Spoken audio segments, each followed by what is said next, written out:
ಇದೊಂದು ಗೌರ್ಮೆಂಟ್ ಬಸ್ಸಲ್ಲಿ ನಡೆದಿರುವಂಥ ಘಟನೆ ಇದು. ಏನಂತ ಹೇಳಿದರೆ 2-3 ದಿವಸ ಆಯಿತು ಇದು ಸೋಷಿಯಲ್ ಮೀಡಿಯಾದಲ್ಲಿ ಭಾರಿ ವೈರಲ್ ಆಗ್ತಾ ಇದೆ.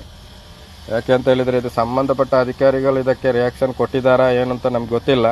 ಆದರೆ ನಾನೇನು ಹೇಳ್ತಾ ಇದ್ದೇನೆ ಅಂತ ಹೇಳಿದರೆ, ಇದು ಎಷ್ಟು ಜನ ಶೇರ್ ಮಾಡಲಿಕ್ಕಾಗತ್ತೆ ಅಷ್ಟು ಜನ ಶೇರ್ ಮಾಡಬೇಕಿದು. ಯಾಕೆ ಅಂತ ಹೇಳಿದರೆ ಅವನಿಗೆ ಆದ ಒಂದು ಫ್ಯಾಮಿಲಿ ಇರುತ್ತೆ.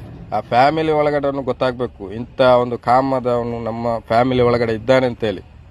ಯಾಕೆ ಅಂತ ಹೇಳಿದರೆ ಇಂಥದ್ದು ಕಂಡಕ್ಟರಲ್ಲಿ ಸುಮಾರು ನೋಡಿದ್ದೇನೆ, 100ರಲ್ಲಿ 10% ಇಂಥದ್ದೇ ಇರೋದು. ಯಾಕೆ ಅಂತ ಹೇಳಿದರೆ ಬಾಕಿ 80% ಒಳ್ಳೆ ಜನಕ್ಕೆ ಇಂಥ 10% ಅವರು ಕಲಂಕ ತಂದಿರೋದು. ಒಂದೊಂದು ಇರುತ್ತೆ, ಲೇಡೀಸು ಮಿಡ್ಲಲ್ಲಿ ಒರೆಸ್ಕೊಂಡು ಹೋಗೋದು, ಅಲ್ಲದ ಜಾಗಕ್ಕೆ ಟಚ್ ಮಾಡ್ಕೊಂಡು ಹೋಗೋದು, ಇಂಥದ್ದು ಸುಮಾರು ನಾವು ನೋಡಿದೇನು ಹೊಸದಾಗಿರೋದೇನಲ್ಲ. ಇದು ಒಂಥರದ ಒಂದು ರೋಗ, ಗೊತ್ತಾಯ್ತಾ? ಈ ರೋಗವನ್ನು ಏನು ಮಾಡಬೇಕು ಅಂತ ಹೇಳಿದರೆ ಈ ಥರನೇ ಮಾಡಿ ಅದನ್ನು ಮುಗಿಸ್ಬೇಕು. ಇಂಥ ರೋಗ ಇದ್ದವರನ್ನು ತಂದು ಇಡಬಾರ್ದು. ಯಾಕೆ ಅಂತ ಹೇಳಿದರೆ ಇದು ಹಗಲು ಹೊರತೆಲ್ಲ ಆಗಿದ್ದು. ಇವಾಗ ನೈಟು ಸ್ಲೀಪರ್ ಬಸ್